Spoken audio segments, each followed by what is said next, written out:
O Pântano Lunar. Para algum lugar em que remota e pavorosa região, eu não sei, Dennis Barry se foi. Eu estava com ele na última noite que viveu entre os homens e ouvi seus gritos quando aquela coisa veio em busca dele. Mas todos os camponeses e policiais de County Meath foram incapazes de encontrá-lo ou aos outros, por mais que sua busca tenha sido longa e abrangente. E hoje eu estremeço quando ouço sapos coacharem nos brejos ou vejo a lua em locais solitários. Eu conhecera bem Dennis Barry na América, onde ele havia enriquecido, e congratulei-o quando ele recobrou o velho castelo junto ao pântano na modorrenta Kildare. Foi de lá que seu pai veio, e era lá que ele desejava desfrutar da sua abastança entre cenários ancestrais. Homens de sua estirpe haviam governado Kildare e construído e habitado o castelo, mas esses dias eram muito remotos, de forma que, durante gerações, a residência senhorial esteve desocupada e decadente. Depois de partir para a Irlanda, Barry escrevia-me com frequência e contou-me que, sob os seus cuidados, cada torre do Castelo Cinzento recuperava, progressivamente, seu antigo esplendor. Que eras escalavam lentamente as paredes restauradas como haviam escalado tantos séculos atrás, e que os camponeses o abençoavam por ter trazido de volta os velhos dias com seu ouro de além-mar. Mas, com o tempo, vieram problemas, e os camponeses deixaram de abençoá-lo, e em vez disso, fugiam dele como de uma maldição iminente. E então, ele mandou uma carta pedindo-me para visitá-lo, pois sentia-se solitário no castelo, sem ninguém para conversar, exceto os novos criados e trabalhadores que havia trazido do norte. O pântano era a causa de todos aqueles problemas, como Barry me disse na noite em que cheguei ao castelo.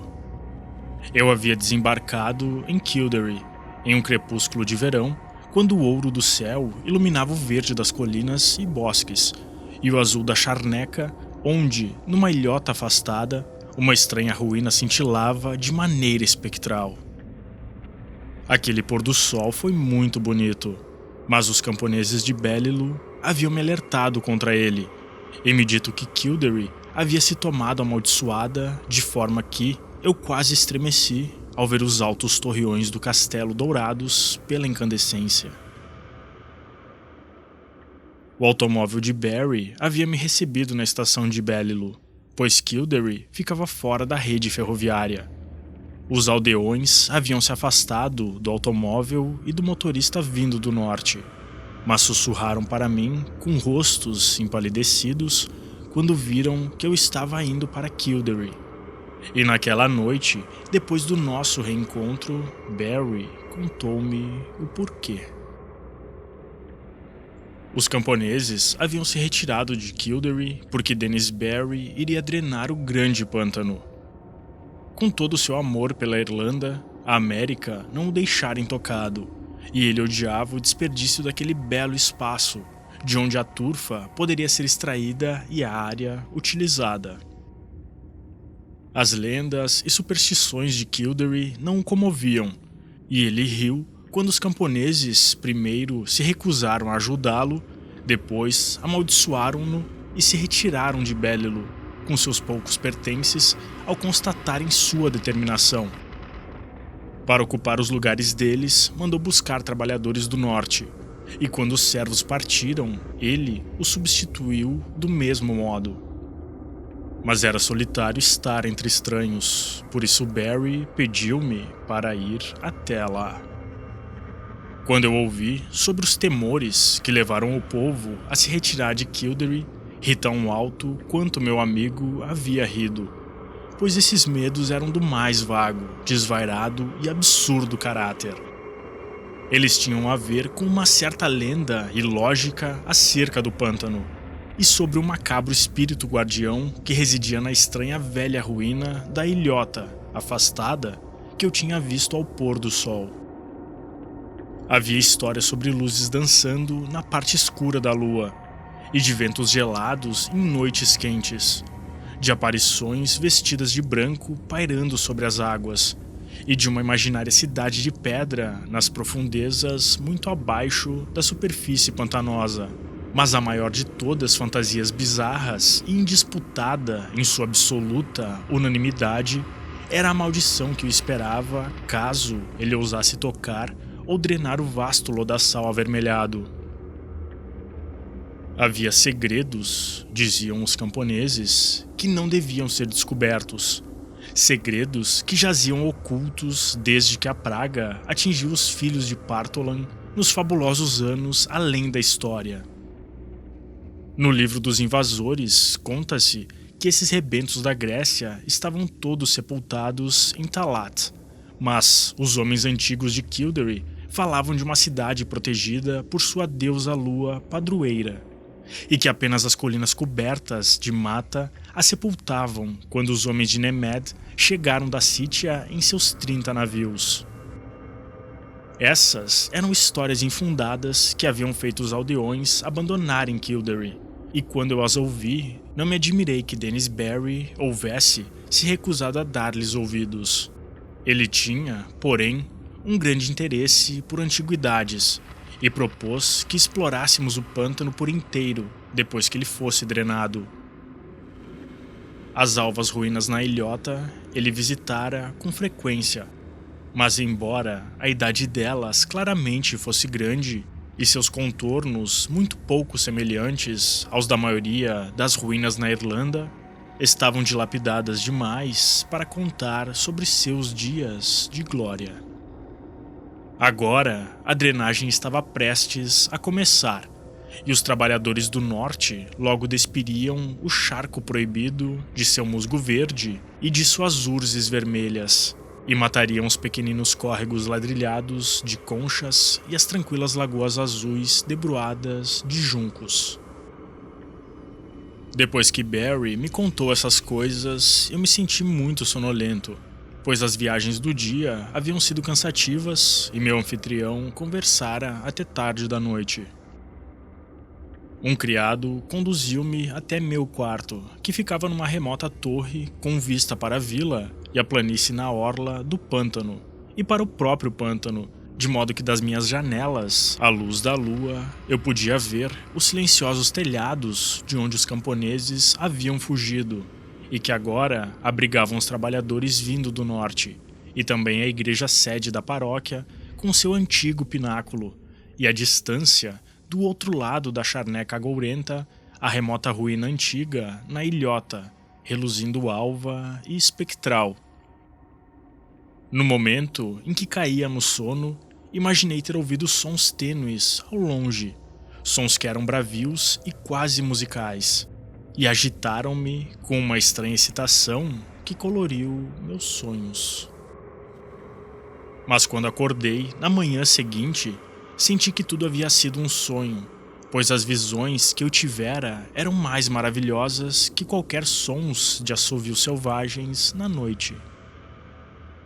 Influenciado pelas lendas que Barry havia relatado, minha mente, durante o sono, havia pairado ao redor de uma majestosa cidade em um verde vale, onde ruas e estátuas de mármore, vilas e templos, entalhes e inscrições, tudo falava em certos tons sobre a glória que foi a Grécia.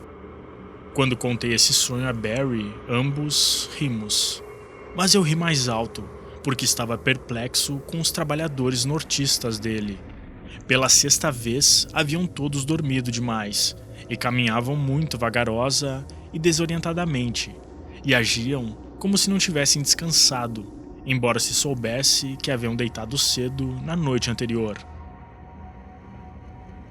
Naquela manhã e à tarde, eu andei sozinho, a esmo, pela Vila Dourada, pelo sol, e conversei aqui e ali com trabalhadores ociosos, pois Barry estava ocupado com os planos finais para começar suas obras de drenagem.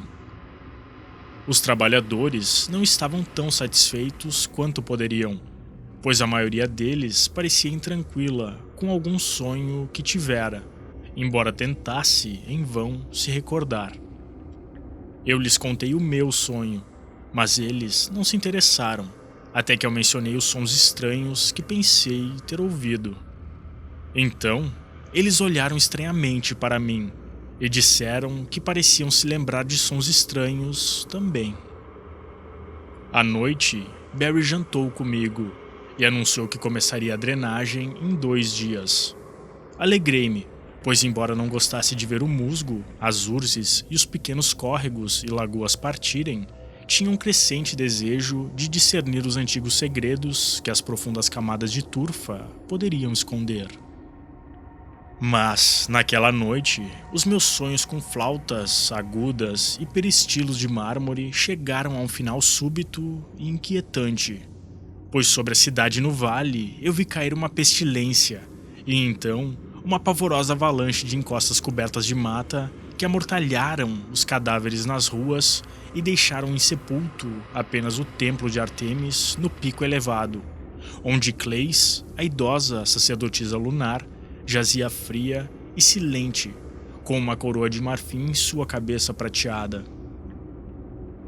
Eu havia dito que acordei repentinamente e alarmado. Por algum tempo, eu não soube dizer se estava acordado ou adormecido, pois o som de flautas ainda ressoava com estridência nos meus ouvidos. Mas, quando vi no chão os gélidos raios de luar e os contornos de uma janela gótica com gelósia, concluí que deveria estar acordado e encontrava-me no castelo de Kildare. Então, ouvi o relógio de alguma longínqua plataforma de estação abaixo soar 2 horas e soube que estava desperto. No entanto, de longe, ainda me chegava o monótono flauteio, melodias selvagens e insólitas que me faziam pensar em alguma dança de faunos no Mélano distante. Ela não me deixaria dormir, e em minha impaciência me levantei e comecei a palmilhar o chão. Apenas pelo acaso, eu fui até a janela que dava para o norte e olhei para a silenciosa vila e a planície à beira do pântano. Não pretendia olhar para fora, pois desejava dormir, mas as flautas atormentavam-me e eu tinha de fazer ou ver algo. Como poderia suspeitar daquela coisa que estava para avistar? Ali, ao luar que inundava a espaçosa planície, havia um espetáculo que nenhum mortal, tendo-o visto, poderia jamais esquecer. Ao som dos flautins de junco que ecoavam pela charneca, deslizava silenciosa e fantasmagoricamente uma multidão mista de figuras oscilantes, volteando através de um festim tamanho como os sicilianos devem ter dançado em honra a Deméter nos velhos dias, sob a lua das colheitas às margens do Ciane. A vasta planície, o luar dourado, as sombrias formas móveis e, acima de tudo, o monótono flauteio agudo, produziram um efeito que quase me paralisou. Porém, eu notei em meio ao meu medo que metade daqueles incansáveis e mecânicos dançarinos eram os trabalhadores que eu pensava estarem dormindo, enquanto a outra metade eram estranhos seres diáfanos vestidos de branco, de natureza semi-indeterminada, mas sugerindo pálidas náiades melancólicas das fontes assombradas do pântano. Não sei por quanto tempo eu contemplei essa visão da solitária janela do torreão antes de cair repentinamente em um desfalecimento sem sonhos, do qual o sol, já alto da manhã, me despertou. Meu primeiro impulso, ao acordar, foi comunicar todos os meus temores e observações a Dennis Barry, mas quando eu vi a luz solar ardendo através da gelósia da janela do lado leste, tive certeza de que não havia realidade no que eu pensei ter visto. Soldado a estranhos devaneios, embora nunca tenha sido fraco a ponto de acreditar neles. Portanto, nessa ocasião, eu me contentei em questionar os trabalhadores que dormiram até muito tarde e não se recordavam de nada da noite anterior, salvo sonhos nebulosos e sons agudos. Essa questão do flauteio espectral me importunava grandemente, e eu me perguntei se os grilos do outono haviam chegado fora de época para importunar a noite e assombrar as visões dos homens. Mais tarde, naquele dia, observei Barry na biblioteca, estudando seus planos para a grande obra que deveria começar no dia seguinte, e pela primeira vez senti um toque do mesmo tipo de medo que havia expulsado os camponeses.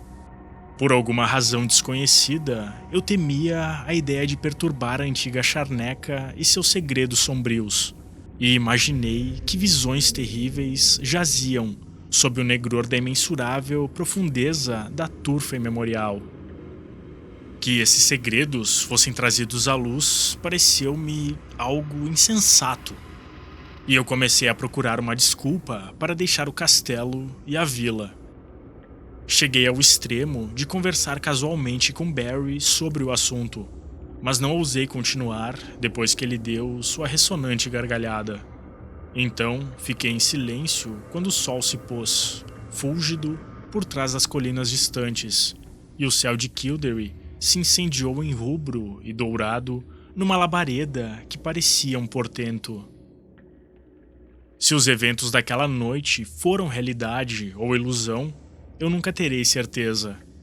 Sem dúvida, eles transcendem tudo que sonhamos na natureza e no universo. No entanto, de nenhuma maneira normal eu consigo explicar aqueles desaparecimentos que se tornaram conhecidos de todos os homens depois que tudo acabou.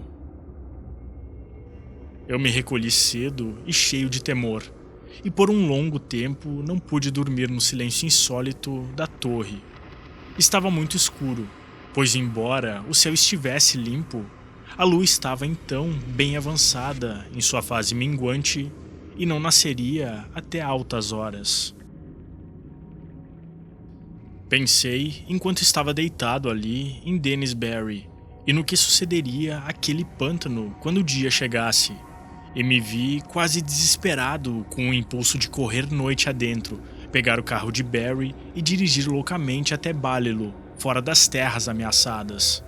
Mas, antes que meus medos pudessem se cristalizar em ação, eu havia caído no sono e contemplei em sonhos a cidade no vale, fria e morta, sob uma mortalha de pavorosas sombras. Provavelmente foi o flauteio agudo que me despertou, embora não tenha sido ele que eu notei primeiro quando abri os meus olhos. Eu estava deitado de costas para a janela leste, que dava para o pântano, onde a lua minguante surgiria e, portanto, esperava ver claridade projetada na parede à minha frente, mas não previa uma visão como a que agora aparecia. Luz, de fato, iluminava os lambris diante de mim, mas não era nenhuma claridade que a lua provê. Terrível e pungente era a coluna de rubra refulgência que vertia através da janela gótica e toda a câmara brilhava com um esplendor intenso e sobrenatural. Minhas ações imediatas foram peculiares para tal situação, mas é somente em contos que um homem faz coisas dramáticas e previsíveis. Em vez de olhar por sobre o pântano para a fonte da nova luz, em pânico eu mantive meus olhos desviados da janela e vesti desajeitadamente minhas roupas com alguma confusa ideia de fuga. Lembro-me de apanhar meu revólver e meu chapéu, mas antes que aquilo terminasse, eu havia perdido ambos, sem disparar o primeiro nem vestir o segundo. Após um tempo, o fascínio da radiância vermelha superou meu pavor, e eu me arrastei até a janela do lado leste e olhei para fora, enquanto o flauteio, incessante e enlouquecedor, lamuriava-se e reverberava através do castelo e por toda a vila. Sobre o pântano havia um dilúvio de luz ofuscante, escarlate e sinistra, emanando das estranhas ruínas antigas na ilhota afastada. O aspecto daquelas ruínas eu não posso descrever. Devia estar louco, pois pareceu-me que ela se erguia, majestosa e não decadente, esplêndida e cingida por colunas, o mármore do seu entabalhamento que refletia as labaredas, funcionando o céu como o ápice de um templo no topo de uma montanha. Flautas gritavam e tambores começavam a bater, e enquanto eu assistia, em assombro e terror, pensei ter visto escuras formas saltitando contornadas grotescamente contra a visão de mármore e esplendor. O efeito foi titânico, completamente impensável, e eu poderia tê-lo contemplado indefinidamente se o som das flautas não parecesse ter ficado mais forte à minha esquerda. Tremendo, de um terror estranhamente misturado a êxtase, eu atravessei o quarto circular até a janela que dava para o norte, da qual pude ver os aldeões e a planície na orla do pântano. Ali meus olhos novamente se dilataram com um maravilhamento frenético tão grande quanto se eu não tivesse acabado de afastar meus olhos de um cenário além dos limites da natureza, pois, sobre a planície, espectralmente iluminada de vermelho, movia-se uma procissão de seres de tal maneira como ninguém jamais vira antes, exceto em pesadelos.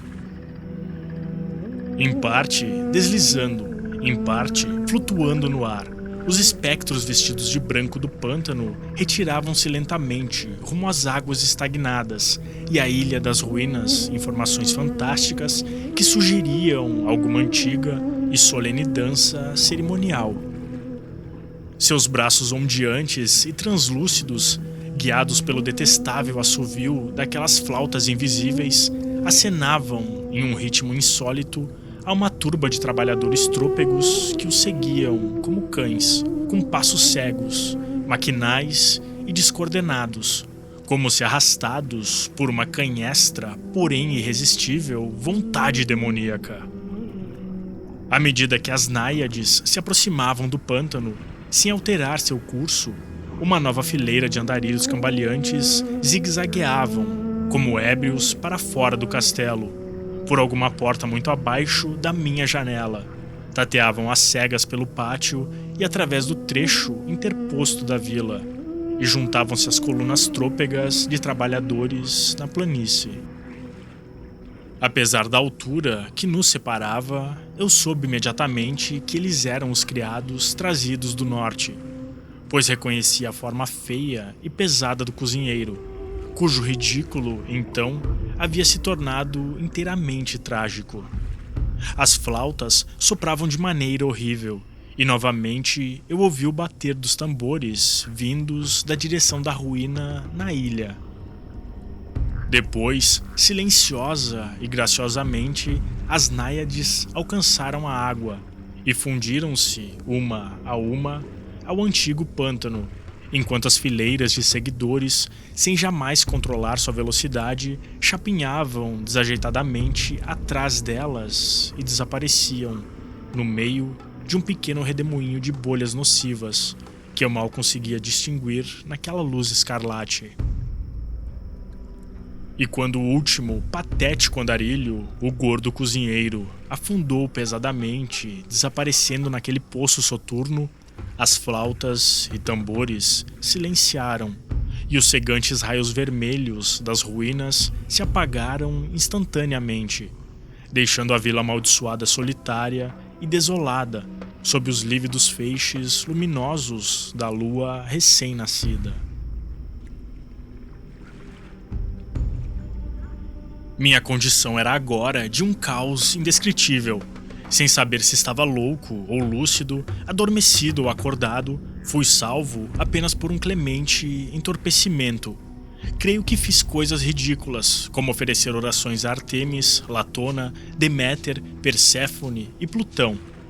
Tudo o que eu me recordava de uma juventude clássica me veio aos lábios, quando os horrores daquela situação despertaram minhas superstições mais profundas.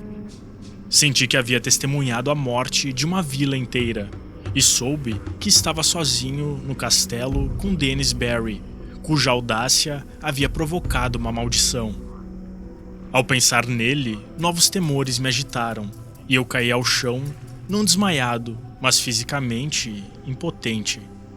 Então, senti o sopro gelado vindo da janela que dava para o leste, onde a lua havia surgido, e comecei a ouvir os gritos agudos no castelo, muito abaixo de onde eu estava. Logo, esses gritos haviam atingido uma magnitude e qualidade que não podem ser descritos, e que me fazem desfalecer quando penso neles. Só o que posso dizer é que eles vinham de algo que eu havia conhecido como um amigo. Em algum momento, durante esse período chocante, o vento frio e os gritos devem ter me despertado, pois minha impressão seguinte é de correr como um louco através de salas e corredores em trevas e atravessar o pátio para dentro da noite horrenda. Encontraram-me ao alvorecer, vagando inconscientemente pelos arredores de Belilo, mas o que me desatinou por completo não foi nenhum dos horrores que eu havia visto ou ouvido antes. Aquilo de que eu murmurava ao sair lentamente das sombras era um par de incidentes fantásticos que ocorreram durante a minha fuga.